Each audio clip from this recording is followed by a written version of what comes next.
ప్రతి సంవత్సరం లాగానే ఈ సంవత్సరం కూడా కాశీ విశ్వనాథ స్వామి ఆలయంలో రథోత్సవం పురవీధుల గుండా అత్యంత ఘనంగా నిర్వహించారు. సిద్దిపేట జిల్లా దుబ్బాకలో వైశాఖ ఏకాదశి ద్వాదశి సందర్భంగా కాశీ విశ్వనాథ స్వామి ఆలయంలో రథోత్సవం, స్వామివారి కళ్యాణం, బండ్ల బోనాలు కార్యక్రమాలను ఘనంగా నిర్వహించారు. ఆలయ కమిటీ చైర్మన్ సుభాష్ మాట్లాడుతూ కాశీ విశ్వనాథ స్వామి ఆలయ పూజా కార్యక్రమాలకు భక్తులు పెద్ద సంఖ్యలో రావాలని, స్వామివారి ప్రత్యేక పూజలో పాల్గొనాలని కోరారు. ఈ కార్యక్రమంలో ఆలయ ప్రధాన అర్చకులు సిద్ధారాములు, పంతులు, ఆలయ కమిటీ సభ్యులు తదితరులు పాల్గొన్నారు.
काशी विश्वनाथ स्वामी महाराज की जय।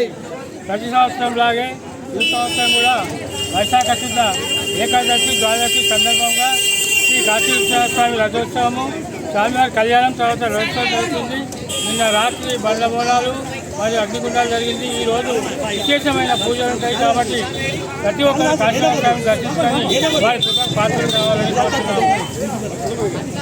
శ్రీ అవధూతాశ్రమము బోధానంద సత్యారామూర్తి ఆర్యుల గోసేవాశ్రమము మరియు వృద్ధాశ్రమము పడాల. ఆశ్రమములో గోసేవ, గోవుల దానము స్వీకరించుట, మీ నవగ్రహ దోషములు పోవుటకు గోపూజ చేయబడును. మూలికా వైద్యము, గోపంచగవ్య వైద్యము చేయబడును. యంత్రములు, తావీదులు ఇవ్వబడును. శాంతి హోమములు చేయబడును. మీ ఆత్మీయుల పుట్టినరోజు, పెళ్లి రోజు మరియు వర్ధంతి వంటి ముఖ్యమైన దినములలో గోసేవ లేదా అన్నదానం చేయదలిచిన వారు సంప్రదించండి. మా వృద్ధాశ్రమంలో ఖాళీలు కలవు. చేరదలిచిన వారు సంప్రదించండి. శ్రీ శ్రీ శ్రీ స్వామి బోధానందగిరి శ్రీ అవధూతాశ్రమము, అయ్యప్ప స్వామి గుడి దగ్గర, పడాల, తాడేపల్లిగూడెం 2. Cell numbers 7981356374, 96180341138.